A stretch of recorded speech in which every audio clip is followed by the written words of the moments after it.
Star Wars The Rise of Skywalker is now just a little over 3 months away from its official release by writer and director J.J. Abrams and Chris Terrio, as well as creator George Lucas. This is Mike Zero. Make sure to subscribe if you're new to the channel for future Star Wars content.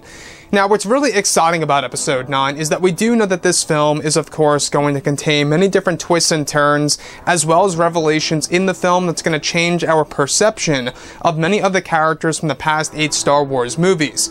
And what's really great about that is that, of course, it's really going to change how we view the franchise, hopefully in a satisfying way, as Disney and Lucasfilm aim to do. Now, on top of all of this, these past couple of weeks or so, we've been learning a whole lot more about this film, and when it all comes down to one of the big plans by Disney, Lucasfilm, JJ, and crew, as well as one of the set leaks, this is where things begin to get very intense between the characters of Rey and Darth Sidious, also known as Palpatine. Now, specifically, it's described that one of the scenes that were filmed during the month of January of this year involved a sequence where it's explained that both Ian McDiarmid and Daisy Ridley were on set inside of a strange throne room, where it said that both Daisy Ridley and Ian McDiarmid were talking to each other as the characters of Palpatine and Rey. The sequence is said to involve a moment where on set, one of the props that were used involved Palpatine examining Rey's staff, where the prop used on set was dubbed as Palpatine Staff _202. It's explained that Rey's staff that was used in the films is said to have been Palpatine's all along. Additionally, one of the sequences is said to involve a moment where both Rey and Palpatine are said to be exchanging dialogue with each other, where Palpatine is said to tell Rey that she has inherited some of his powers from afar. Lastly, it's said that during production of the film, many of the movies that Daisy Ridley performed for while fighting Kylo Ren are said to be the same exact moves that Palpatine uses in, of course, Star Wars The Rise of Skywalker, where there is a huge connection between the two characters in the movie. So let's go over a couple of parts about this. Now, what's really exciting about Episode 9 is that we do know that this movie is going to all be about family, right? It's going to explore the family side of Kylo Ren and, of course, Rey. More so Rey in this movie than Kylo, however. Now, these by far are the biggest hints and or indicators out there that Rey is indeed going to be the granddaughter of Palpatine, or vice versa, Palpatine being the grandfather of course, Rey herself.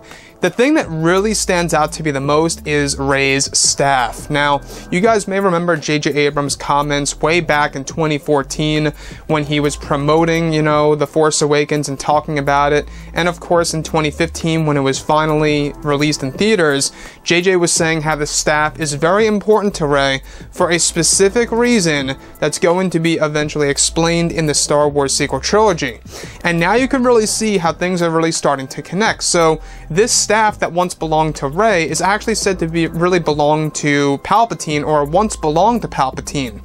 Now, that could either be a huge hint of Palpatine being related to Rey, or it could be that Rey actually stole it from the Jakku Observatory on Jakku that is said to hold many different Sith and Jedi artifacts and relics.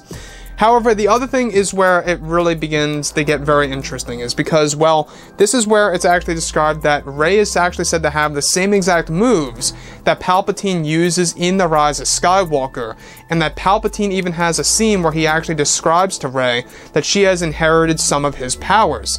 So I think that this is by far the biggest hint of all, that Rey is indeed connected to Palpatine or related to Palpatine in a very specific way that's going to really just have a lot of saga-wide implications of the Skywalker saga, which matches up with what, of course, Eunice Watamo said, that this entire movie is a I did not see this coming moment. Now, what I like so much about this is that it does make one wonder, what is Rey going to do with the staff at the very end of The Rise of Skywalker? Is she going to toss it to the side? Is she going to keep it? That's a big question open on the table for discussion, since it does indeed belong to Palpatine.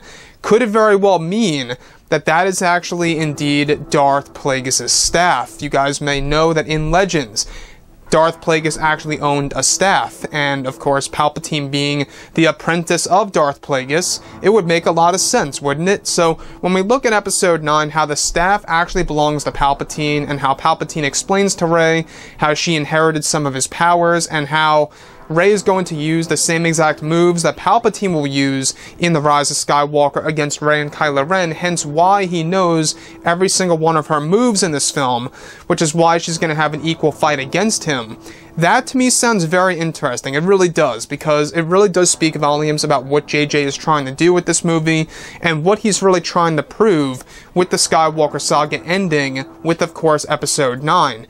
So I don't know how you guys would feel about Rey being a Palpatine or being the granddaughter of Darth Sidious. I know that there is going to be a lot of mixed reactions on that regardless, and a lot of fans would either be very much upset about that decision or very happy about that decision. I myself, however, would embrace it. I think it would really kind of justify how she has so many of these different powers and why she's so very powerful. That's just my point of view, though. So anyways, guys, drop a comment below. Let me know what you think about all of this in the comments. And if you guys did enjoy the content for today, do make sure to drop a thumbs up on this video to support the channel. I thank you all so very much for the kind support, and I'll catch you guys next time.